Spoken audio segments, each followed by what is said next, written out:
Graça e paz, eu sou o reverendo Gilberto Rebouças e nós estamos para mais a segunda aula do ESTAD, Seminário Teológico à Distância, um seminário que foi pensado para aquelas pessoas que não podem estar em uma sala de aula de segunda a sexta, de 7 às 10, e nem podem estar internados para aprenderem durante 4 ou 5 anos fazerem um curso bom de teologia. Então nós pensamos, crendo por inspiração de Deus, em um seminário para levar aquelas pessoas que não podem estar numa sala, aquelas pessoas que estão no campo, trabalhando, aquelas pessoas que estão em outros países, aquelas pessoas que, pelo acesso à internet, pelo acesso às redes sociais, desejam fazer um curso de qualidade.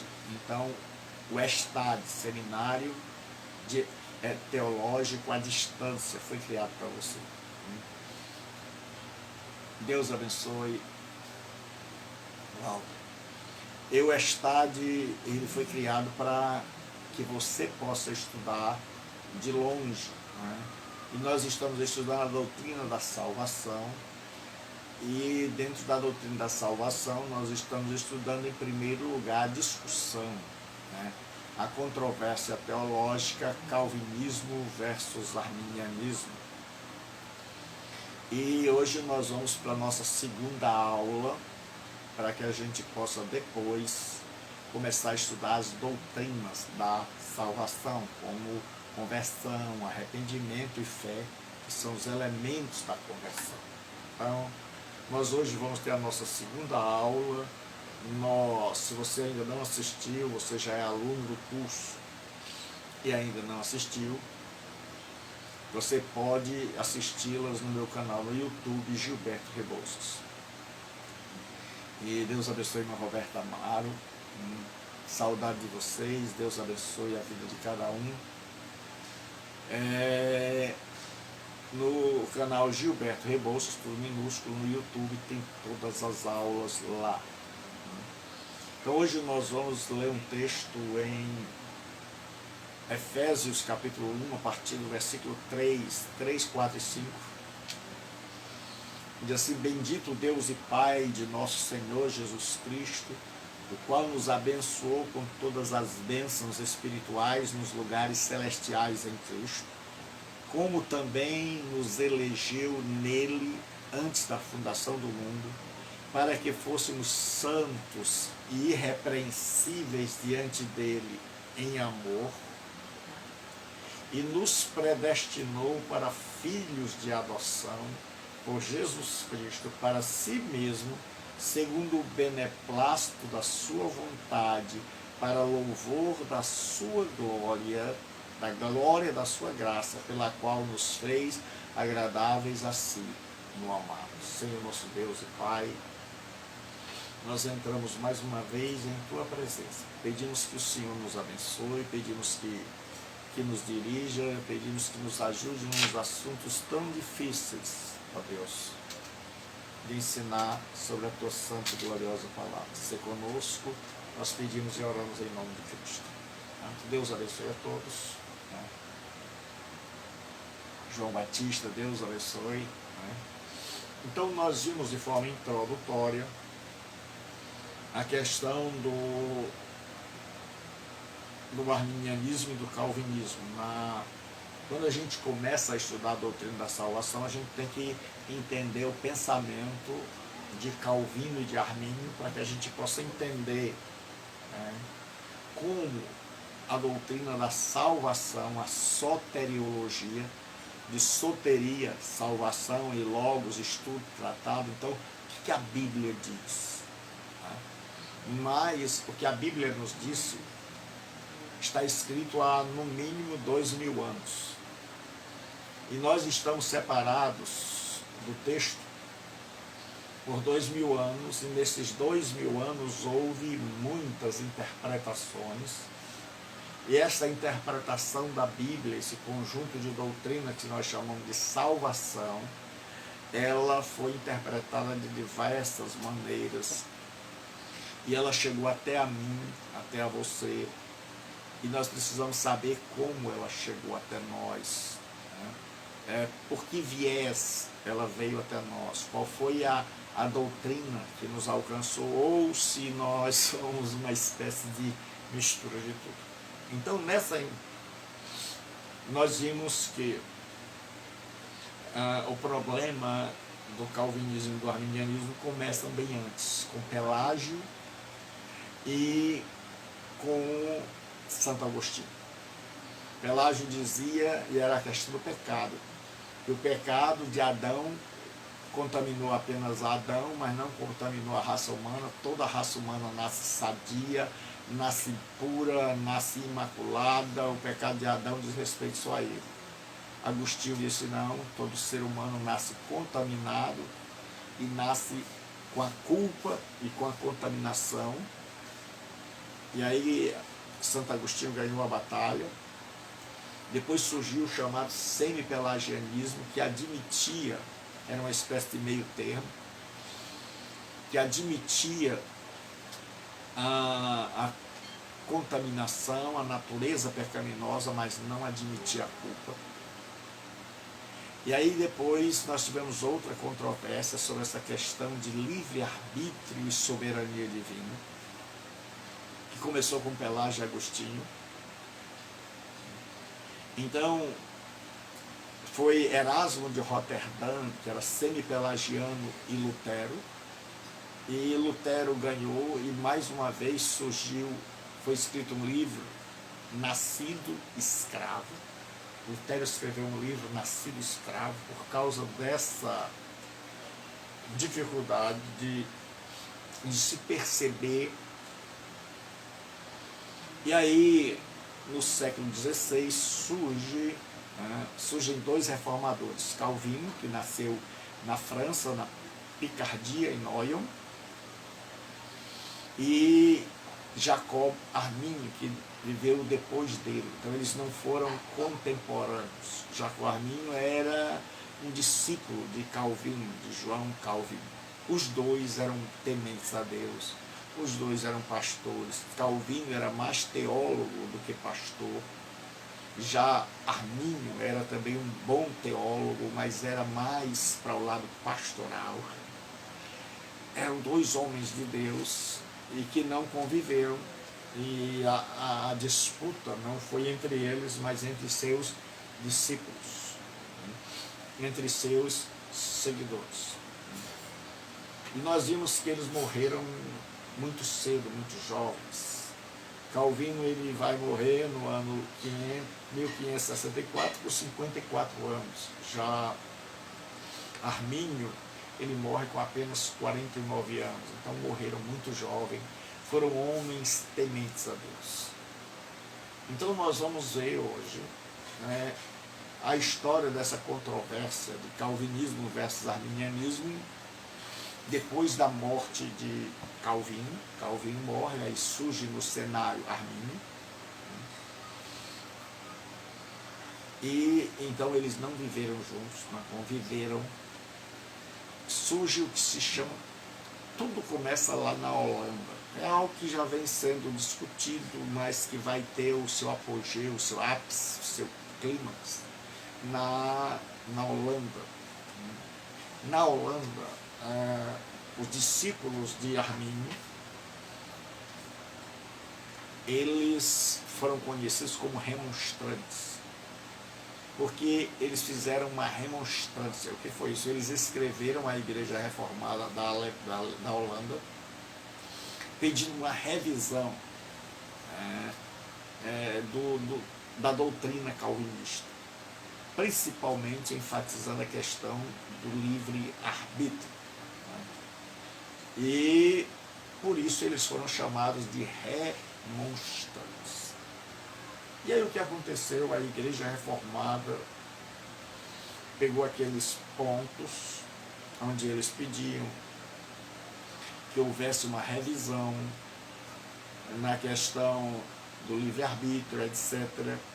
Então eles fizeram um documento e mandaram à Igreja da Holanda, e a Igreja da Holanda se chamou pessoas de vários lugares para sentarem, e isso ficou conhecido como sínodo, ou uma assembleia na cidade de Dordrecht, ou Dordrecht.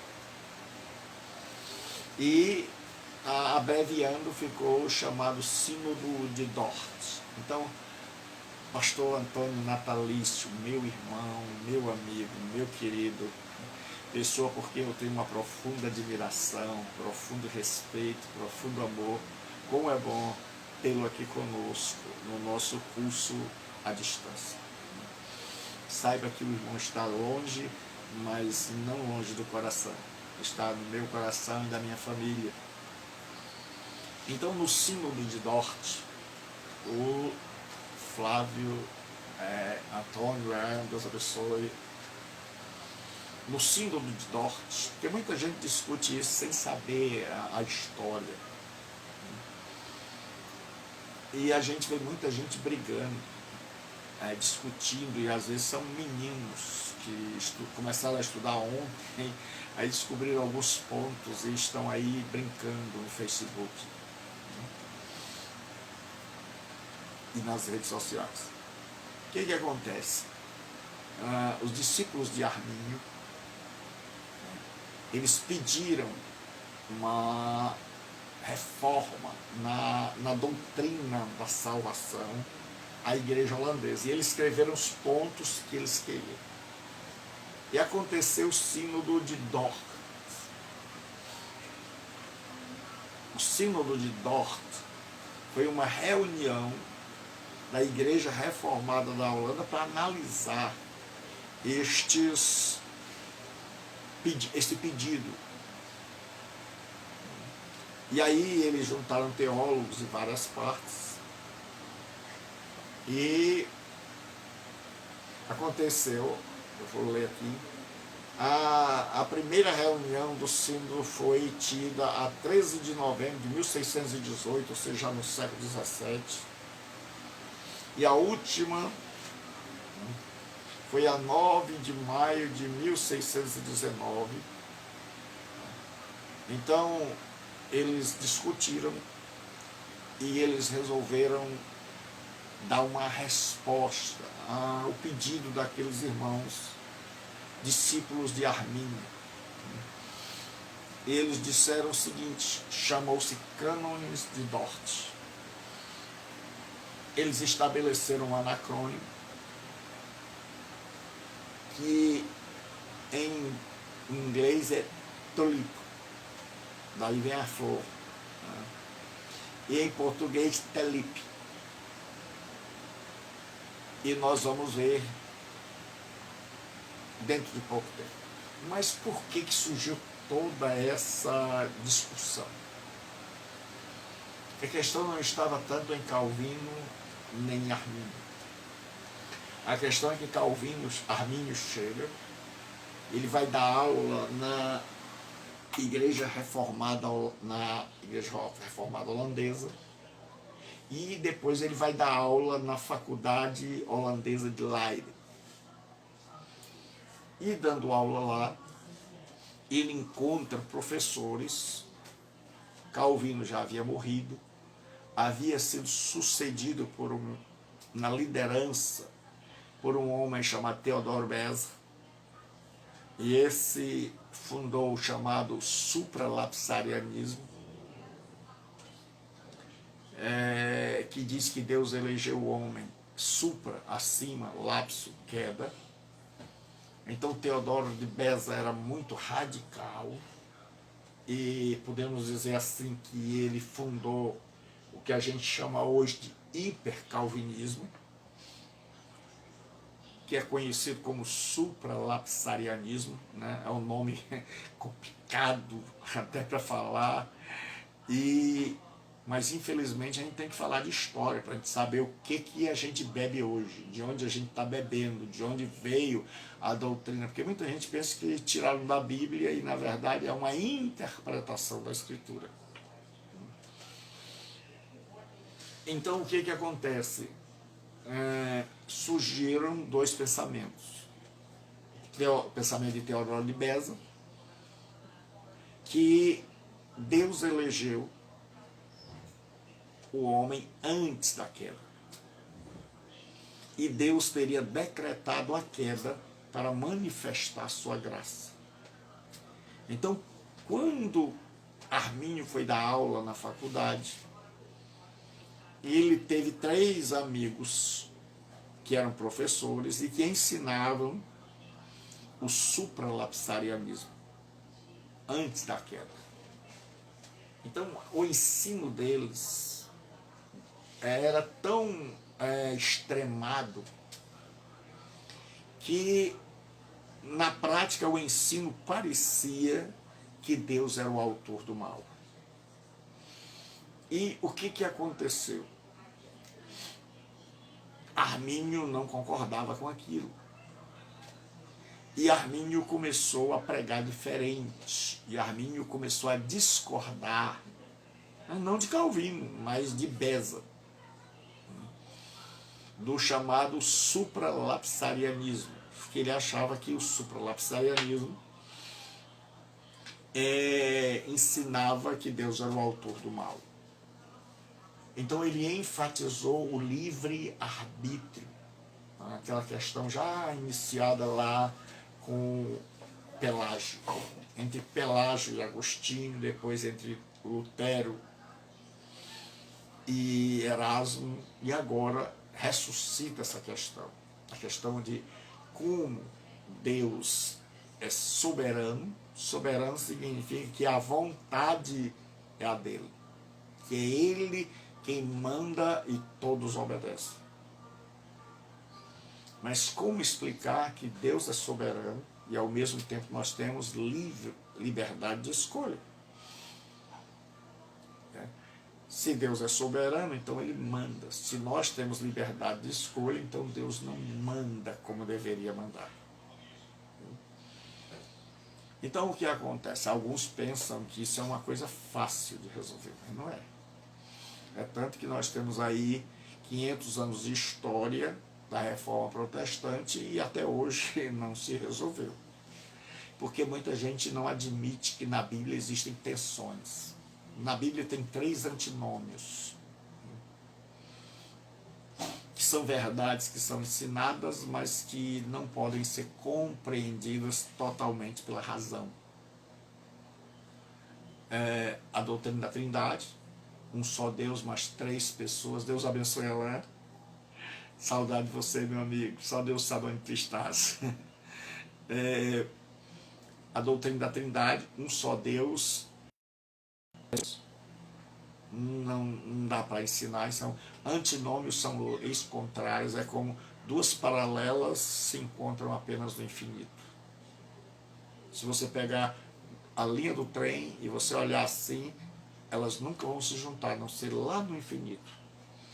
Então, para estas verdades, porque a Bíblia vai ensinar tanto a liberdade humana como a soberania divina. Não importa o nome técnico que a gente dê a isso, se é livre agência, livre arbítrio, não importa as distinções, a Bíblia vai ensinar que existem ambas as coisas. Agora, como conciliar é que é difícil. Então, o segundo antinômio, segunda lei aparentemente contraditória, é das duas naturezas numa única pessoa, em Jesus Cristo. Jesus é um só, é uma única pessoa, mas possui duas naturezas, a divina e a humana. Como explicar? Não se explica, se crê. O terceiro antinômio é o dessa controvérsia da soteriologia da salvação, doutrina da salvação. Quando falar em soteriologia, soteriológico, tem a ver com a doutrina da salvação. Então, na doutrina da salvação, a Bíblia diz, por um lado, que Deus é soberano. Então, a vontade de Deus é que é realizada. A vontade de Deus é que prevalece. Mas existem outros textos que dizem que o homem possui livre arbítrio. Então, como é que a gente vai conciliar esses dois lados de dizer que Deus manda e dizer que o homem escolhe o que quer fazer? Como é que Deus é soberano e como é que o homem, ao mesmo tempo, é livre? Então, quando a pessoa entende isso de forma profunda, ela sabe que como é que se explica? Não se explica. Que não se explica. Que apenas a gente crê. Agora, a gente vai tentar entender aqui como cada sistema pensa, para que a gente veja como chegou a cada um de nós, o que nós cremos, e se a nossa crença não é uma mistura. Então, o que acontece? Por causa, alguns calvinistas também acharam que a teoria de Beza, chamada de decretos, porque quando você vai estudar teologia calvinista, você estuda os decretos. O que Deus decretou primeiro, se Deus decretou a queda, se Deus decretou a criação.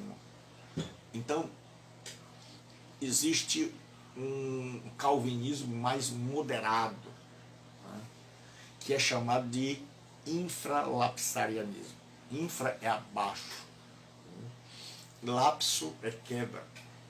Então, o infralapsarianismo, ele ensina o seguinte, que Deus elegeu pessoas para a salvação, porque assim, no supralapsarianismo, que é o calvinismo radical, pesado, existe uma dupla predestinação. Deus predestinou uns para irem para o céu e predestinou ativamente e predestinou uns para ir para o inferno. E a reprovação é uma reprovação ativa. Maria, Deus abençoe, seja bem-vinda.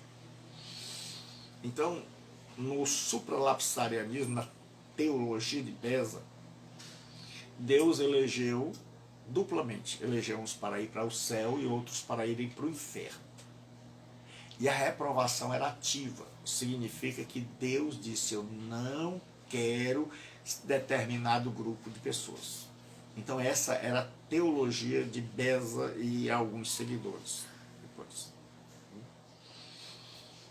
O infralapsarianismo, ou seja, abaixo da queda, já era menos radical. E é hoje um dos mais aceitos dentro do calvinismo.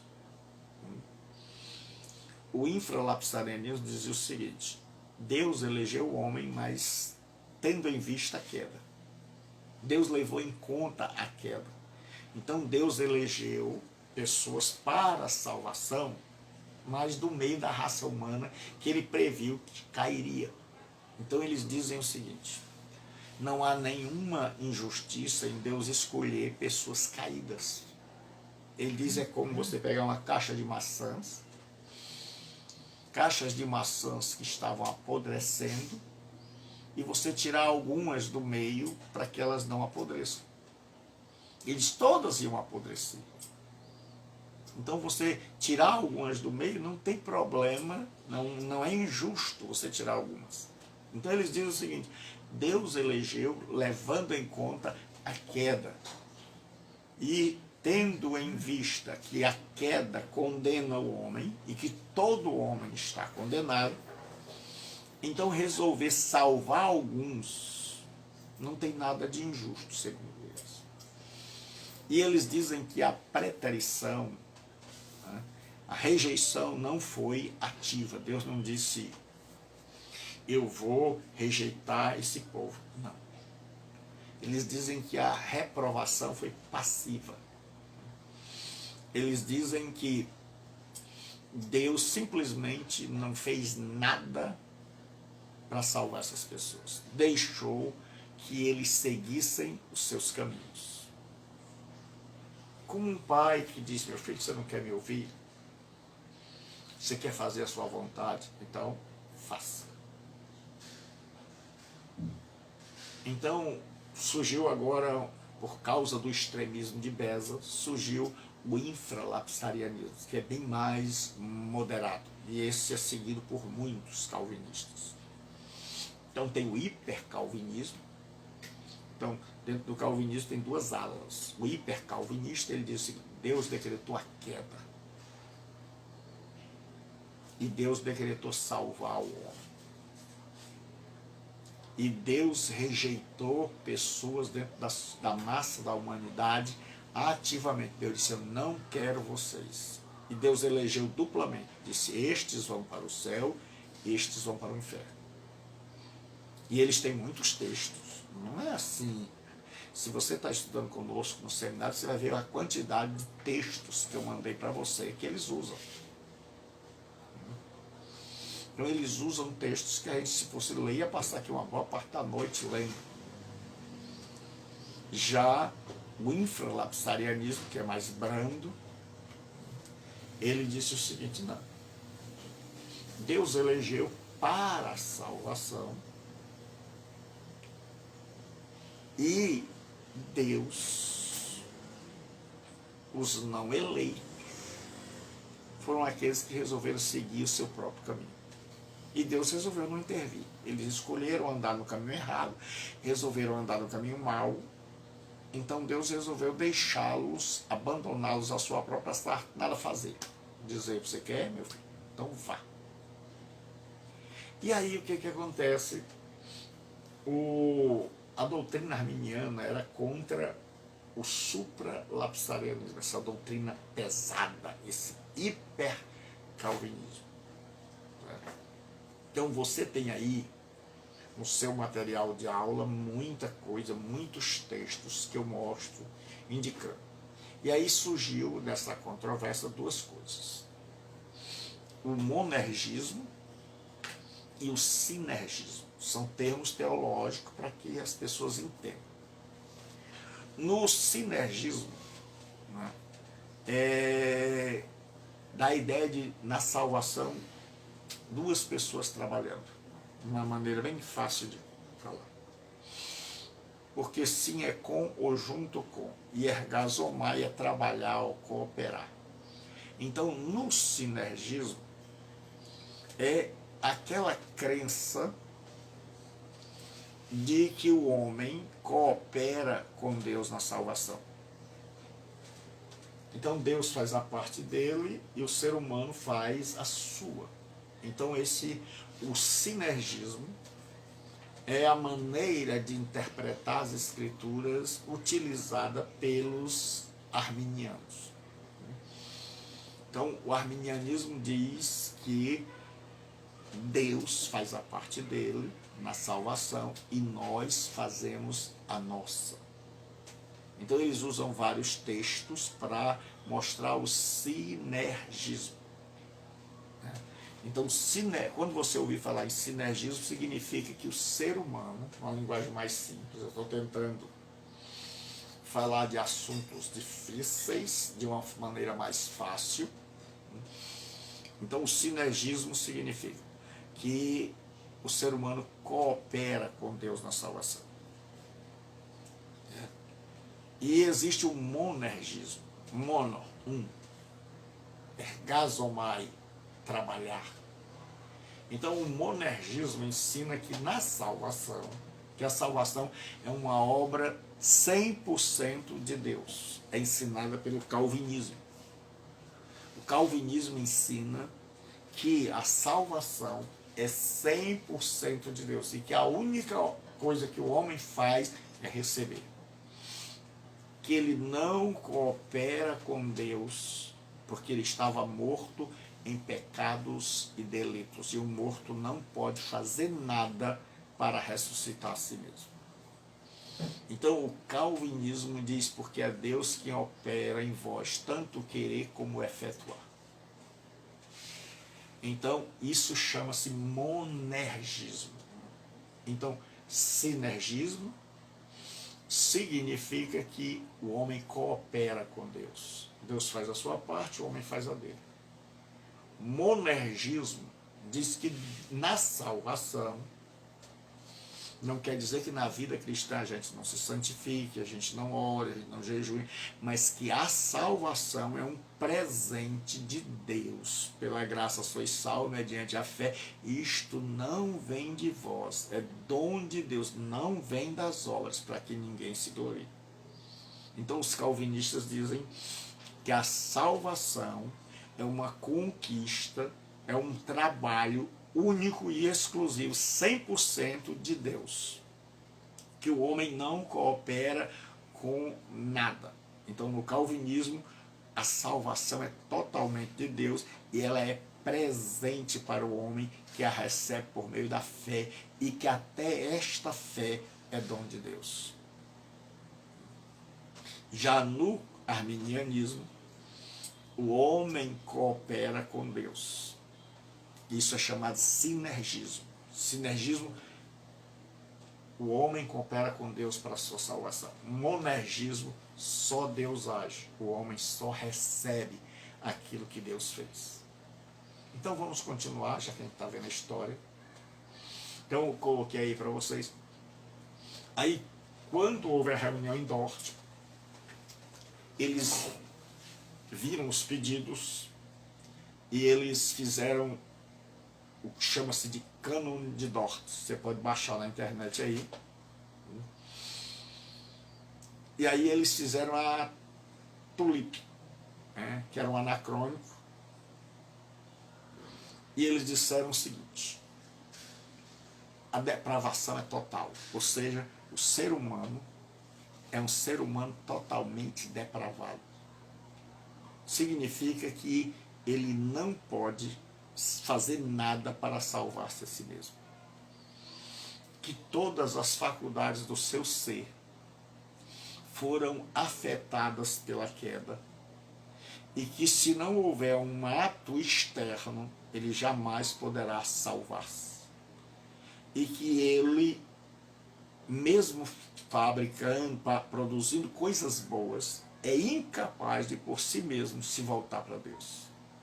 Isso é chamado de total depravação e que todas as faculdades humanas, que tudo que ele faz, não quer dizer que ele seja um monstro, que ele não faça coisas boas, faz, mas que ele não faz coisas no sentido de merecer a salvação.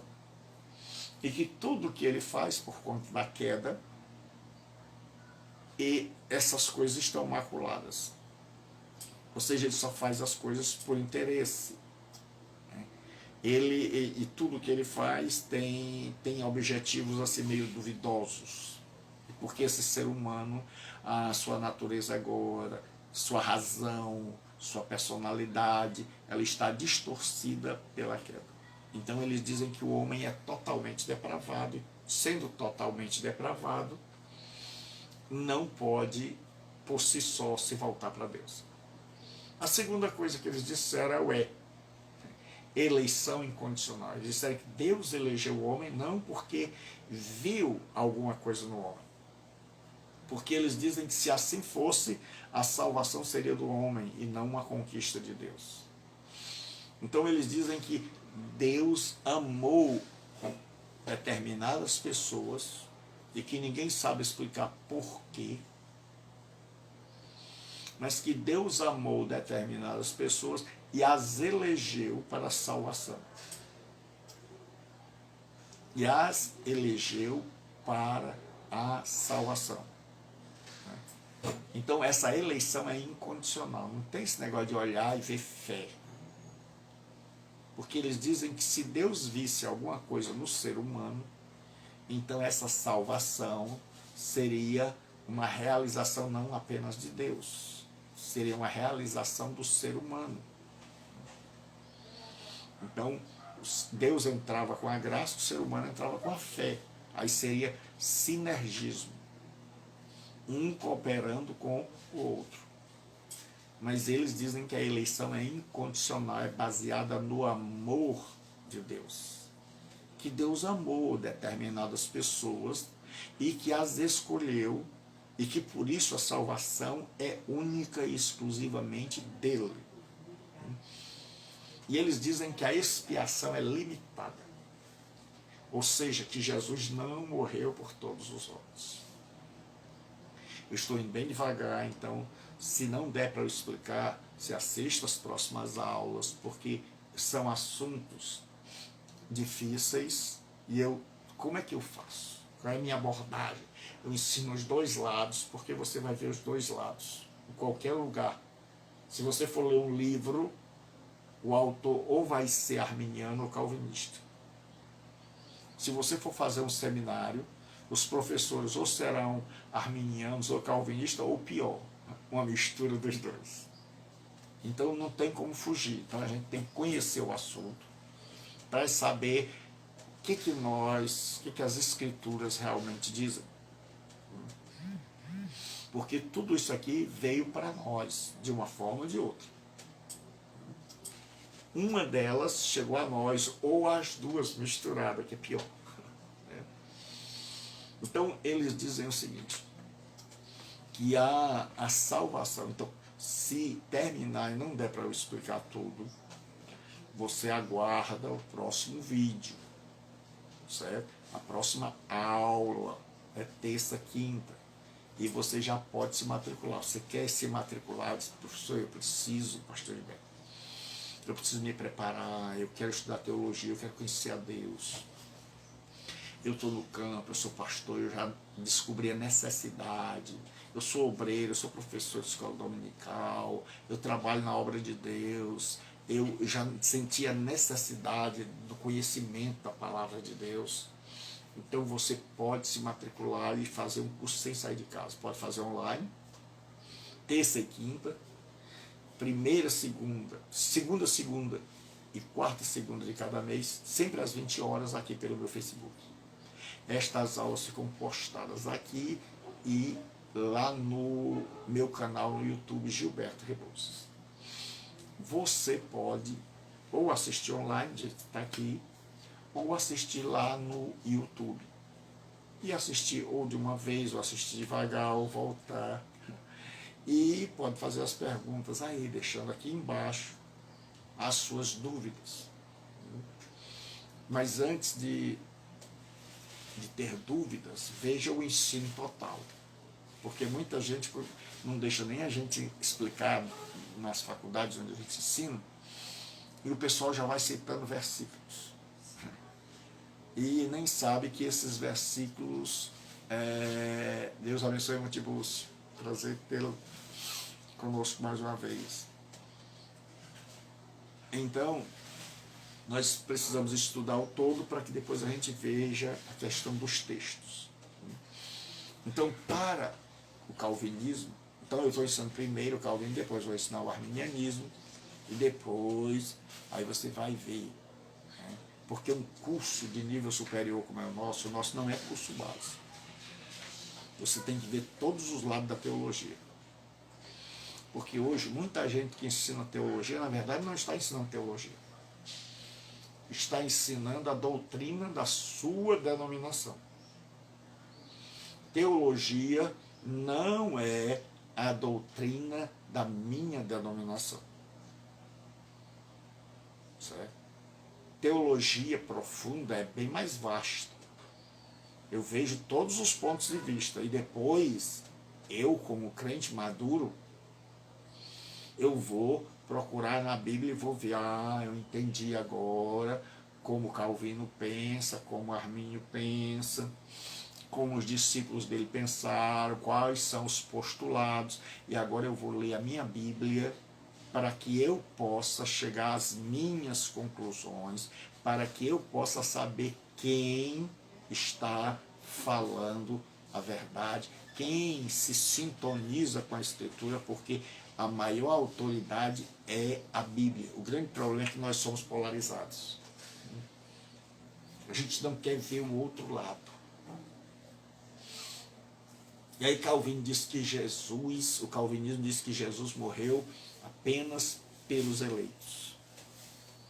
Porque eles dizem o seguinte: se Jesus morreu por todos e muitos vão para o inferno, então para muitos a morte de Jesus foi inútil. E eles não conseguem conceber que a morte de Jesus tinha sido uma morte inútil.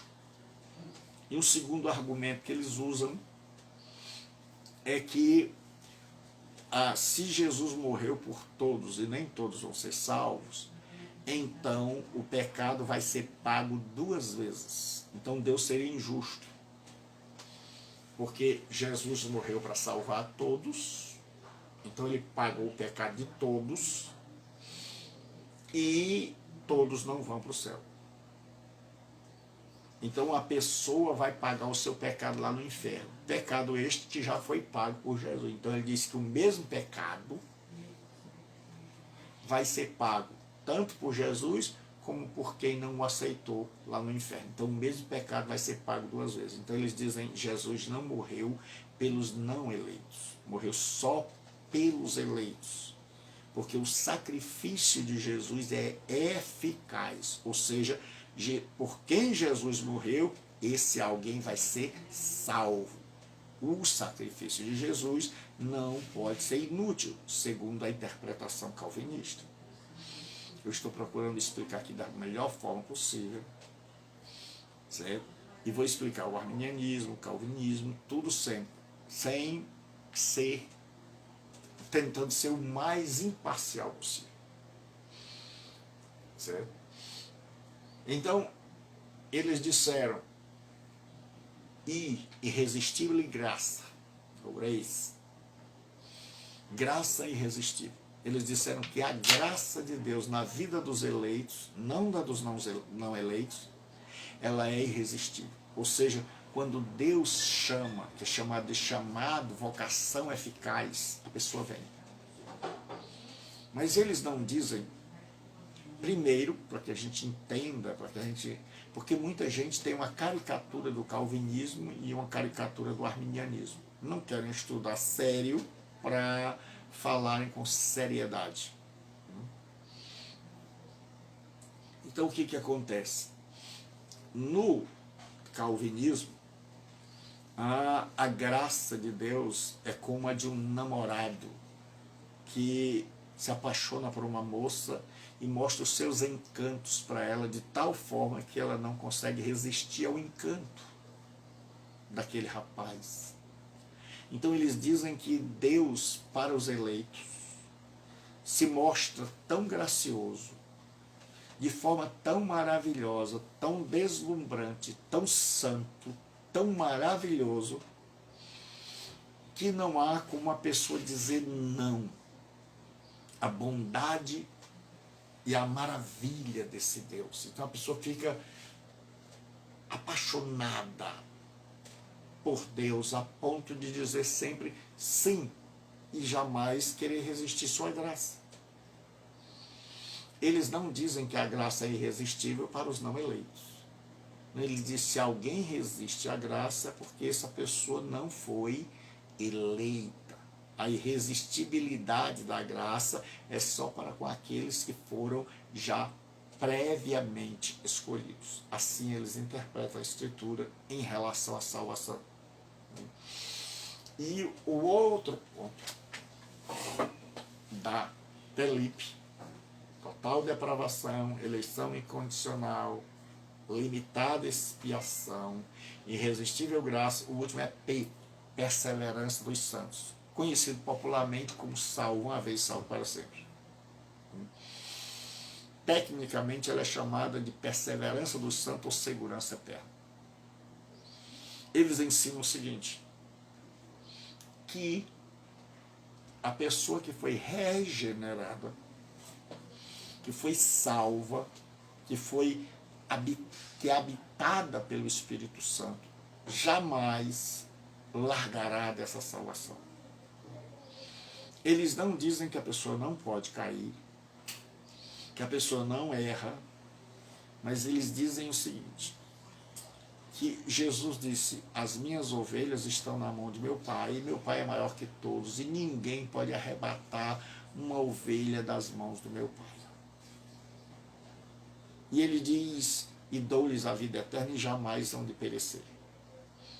Então eles dizem o seguinte, que o verdadeiro crente, o crente genuíno, o regenerado, ele jamais se perderá. Ele pode cair, ele está sujeito a errar, mas como a natureza dele tem a divina semente, que é a palavra de Deus, e ele é habitado pelo Espírito Santo, e ele tem uma nova natureza, ele pode até errar, ele pode até pecar, mas ele não consegue mais ficar nesse mundo. Ele não consegue mais viver a vida toda em desarmonia com a vontade de Deus, porque sua natureza regenerada não dá para isso. E ele diz que essa natureza regenerada faz com que a pessoa não se sinta bem no mundo, não se sinta bem no pecado, e que nunca mais ele vai conseguir casar com o mundo, viver segundo o mundo. Então, mais cedo ou mais tarde, ele vai voltar para Deus, porque assim como o porco não gosta de limpeza, o verdadeiro regenerado não vai conseguir se ambientar mais no mundo. Então eles dizem que se a pessoa se desviou da fé e foi para o mundo e nunca mais voltou, aí eles citam um texto de Pedro que diz assim, a porca lavada voltou ao espojadouro de lama. Então eles dizem, ela nunca mudou de natureza, sempre foi porca, só foi lavada. E a natureza dela era de ir para a lama. Então quando abriram a porta, aquela porquinha lavada foi para a lama. Então eles dizem que o crente que se afasta de Deus e morre afastado, esse nunca foi salvo, nunca foi regenerado, era apenas uma porca lavada. Então hoje só deu tempo a gente ver o calvinismo. Mas na próxima aula nós vamos ver o arminianismo do mesmo jeito que a gente viu. Então hoje nós vimos que eles criaram 5 pontos. A Telipe ou tulipa em inglês. Então eles dizem que o ser humano é totalmente depravado, está morto em pecados e delitos, não pode se salvar, não pode cooperar com a sua salvação porque está morto. Eles dizem que a eleição é incondicional, Deus elegeu por amor e não baseado em qualquer coisa que o homem faça ou creia.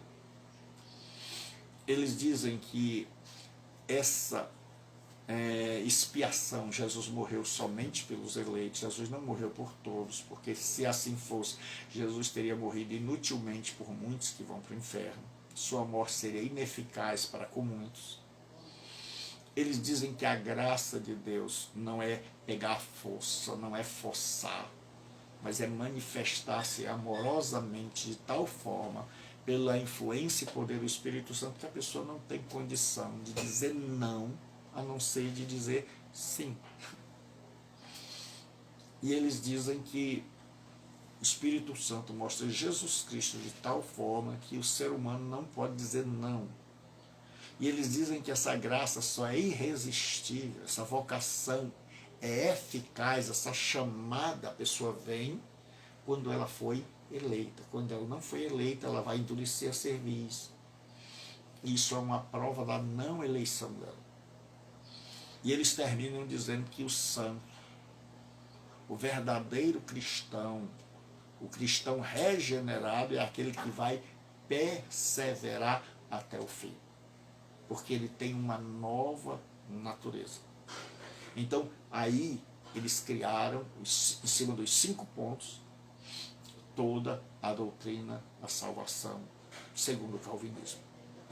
E na próxima aula você não pode perder, que nós vamos falar sobre o arminianismo, seus 5 pontos, e nós vamos ver como nós vamos estruturar a nossa doutrina da salvação. Então não perca, porque são coisas que você precisa saber, certo? Que você precisa saber. Por exemplo, vou lhe dar alguns exemplos para que você queira assistir à próxima aula. Muita gente diz assim: pastor, eu sou arminiano, eu não creio no sistema calvinista. Aí ela chega, conversa com a amiga, e a amiga diz: rapaz, o meu marido está aprontando todas. Ele está traindo, ele está bebendo, gastando dinheiro. Aí a mulher diz assim: não se preocupe não, irmã. Se ele não vier pelo amor, ele vem pela dor. Então ela já é calvinista. Ela está dizendo que ele vem, que a graça é irresistível. Então ela nem sabe. E muitas vezes a pessoa diz assim, está conversando, um pastor, um irmão, estão conversando na sala, e eles estão conversando, e aí, conversa vai, conversa veio, aí, irmão, como é que está a fé? Está bem, Deus é bom, Deus é maravilhoso. E aí chega uma pessoa, um filho, um cunhado, um genro, e aí o pastor que estava ali, o irmão que estava ali visitando, chega, olha e diz: olha que rapaz, bem parecido, Deus, oh, tudo bom com você? Aí a pessoa diz assim: rapaz, ele não é crente não. Aí o pastor ou o irmão olha para aquele rapaz e diz: Deus tem um plano na sua vida, ou seja, você foi escolhido, você foi eleito. Mas ele diz na teoria que ele é arminiano. Então nós vamos estudar primeiramente a salvação interpretada na história, para que depois de interpretada na história, como é que porque ela não chegou a nós de qualquer jeito, ela passou por 2000 anos de interpretação, para que eu e você possamos saber: pastor, chegou a mim assim, chegou aqui, porque ela veio dentro de um encanamento espiritual. E aí a gente tem que saber de que torneira a gente está bebendo, certo? E qual dessas torneiras a água é da Bíblia. Então, semana que vem, na próxima aula, né, já dizendo, na quinta-feira, nós vamos estar estudando arminianismo. Aí depois a gente vai começar a conversão, arrependimento e fé. Então não perca a doutrina da salvação. E ela vai ficar postada no meu canal no YouTube. Você pode ver e rever. E se você quer se matricular, você pode fazer esse curso de 2 maneiras. Não é um curso básico, é um curso de nível superior. Então, o que acontece? Esse curso é à distância, pelo método EAD, ensino à distância. Então você pode estudar aqui, online, terça, quinta, sempre às 20 horas. Você pode estudar na segunda e na quarta segunda, sempre às 20 horas pelo Facebook. Ou você pode dizer assim: pastor, eu não tenho tempo, hoje não deu, porque hoje está muito bom para o aluno. No meu tempo, se a gente perdesse a aula, pronto, acabado. Hoje não, a aula fica gravada aqui e lá no meu canal no YouTube. Você vai lá no YouTube e bota assim, Gilberto, tudo minúsculo, Rebouças, B-O-U, não L, Rebouças. E aí você coloca Gilberto Rebouças e tem lá as aulas, tudo com uma bíblia assim, tem uma bíblia, uma cruz e uma pombinha saindo do fogo. Então, você vê esse logotipo, já sabe, aqui estão as aulas do nosso seminário. Então tem lá muita coisa boa, quase 400 aulas e sermões para edificar a sua vida. Então, você diz, pastor, eu não tenho tempo, então você faz o seguinte, você estuda a hora que quiser, estuda de manhã, de tarde, de noite, de madrugada, estuda um pouquinho aqui, um pouquinho ali, vai estudando. Só que eu preciso que quando você... Tem muitos alunos que estão fazendo assim, devido a não terem tempo, eles estão estudando pelo YouTube. Eles estão vendo as aulas de madrugada, meio-dia, de manhã, um pouquinho aqui, um pouquinho ali. Mas vocês que estão vendo, eu preciso, para poder acompanhar, eu preciso de que vocês, quando estiverem vendo, assistindo às aulas, tá aí, ó, meu amigo Alain, quero muito bem, saudade, meu irmão.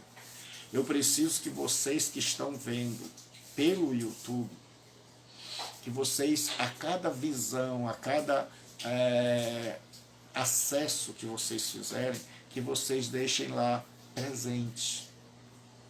Ok. Um sinal de que você está acompanhando as aulas em outros horários, para que eu saiba que você continua no curso, para que eu saiba que você está seguindo as aulas. Então, quando você acessar o YouTube, para assistir às aulas, deixe lá nos comentários assim, olha, professor, assisti. Ou então você diz assim, aluno tal, ok, para que eu possa acompanhar e saber que os irmãos estão assistindo às aulas. Então, quinta-feira você não pode perder. E tem outra coisa, você pode se matricular. Você que ainda não é matriculado, 92037604 é o nosso WhatsApp. Você manda uma mensagem do WhatsApp e eu vou deixar aqui embaixo hoje, certo? E sempre tem, todas as aulas lá no YouTube tem embaixo o endereço para você mandar uma mensagem do WhatsApp e se matricular. Aproveite, está chegando um ano novo. Se matricule para aprender a palavra de Deus, para ser mais usado ainda do que o que já é. Que Deus abençoe. E todos os dias, ao meio-dia de segunda a sexta, melhor dizendo, tem um estudo no Sermão do Monte. Você não pode perder. Olha, o Sermão do Monte é o coração da Bíblia. Da Bíblia Sagrada é o coração, é o Sermão do Monte e a carta aos Romanos. Então, você é meu convidado. Está aí o contato que o irmão Alain bondosamente colocou, 92037604. Você manda, convide seus amigos, diga, rapaz, vamos estudar. Vamos compreender a palavra de Deus, porque eu tenho andado tão triste, irmãos. Eu tenho andado tão triste, porque eu tenho evangelizado nas redes sociais. Eu tenho encontrado tantos irmãos maravilhosos, pessoas maravilhosas, mas pessoas que estão seguindo um misticismo, seguindo um cristianismo que não é da Bíblia. Pessoas que me abordam e perguntam, o senhor está fazendo uma live? Eu digo, é. E é para conquistar o quê? E o senhor está querendo derrubar o quê? E a campanha de quê? E eu fico assim, oh, meu Deus, eu digo, minha senhora, meu senhor, quando você conhece a palavra de Deus, você aprende a orar, você aprende a cantar, você aprende a conquistar, você aprende a buscar. Mas o cristianismo não é um balcão. O cristianismo não é um meio de subir na vida, porque senão o símbolo seria uma escada e não uma cruz. Então, no cristianismo, em primeiro lugar, a gente aprende, para depois a gente fazer. E se você acompanhar o estudo bíblico do meio-dia, você vai ver quão longe nós estamos do cristianismo exigido por Jesus Cristo. Assista o de hoje, está aí. Onde eu falo sobre luz do mundo. Assista ontem e hoje, sal da terra e luz do mundo. As bem-aventuranças, bem-aventurados humildes de espírito, bem-aventurados que choram, bem-aventurados mansos, bem-aventurados que têm fome e sede. Veja lá, eu expliquei uma por uma. Veja lá e veja se, e compare com o nosso cristianismo de hoje. Cristianismo onde Deus se tornou criatura e a criatura se tornou Deus. Porque não somos nós que servimos a Deus, é Ele que nos serve. É Ele que tem que profetizar para nós, é Ele que tem que falar para nós e não nós temos que falar para Ele. É Ele que a gente vai para Deus como se fosse um balcão, a gente vai só pedir e nada para oferecer. E a gente quer uma vida confortável, uma vida regalada, uma vida acomodada. E a gente esquece de que Paulo diz, eu não vivo mais, mas Cristo vive em mim, que a verdadeira vida é quando Deus é Senhor. E no cristianismo de hoje nós estamos fazendo Deus de um mero empregado. Deus é um empregado de luxo, é um ser onde a gente está com problema no casamento, vai para Ele. Está com problema de saúde, vai para Ele. Está com problema financeiro, vai para Ele. Então nós vamos para esse Deus e nós transformamos Deus numa espécie de criado nosso, de empregado de luxo.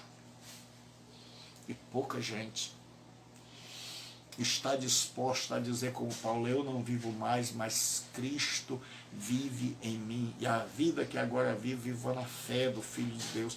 Pouca gente está disposta a chegar para Deus e dizer, Deus, eu vim aqui pegar a minha cruz, eu estou agora negando a mim mesmo, quero receber a minha cruz porque eu vou morrer nela. E quero saber qual é a tua vontade para a minha vida, porque a partir de hoje a minha vida não existe mais. O que existe é a tua vontade. Isso é cristianismo. Verdadeiro cristianismo é você chegar para Deus e não cantando aqueles hinos, o sonho que foram embora, eu quero de volta o que é meu, não. Quando você compreende o cristianismo, você chega para Deus e diz, Pai, eu não vivo mais. As minhas vontades, os meus desejos, o Senhor esqueça.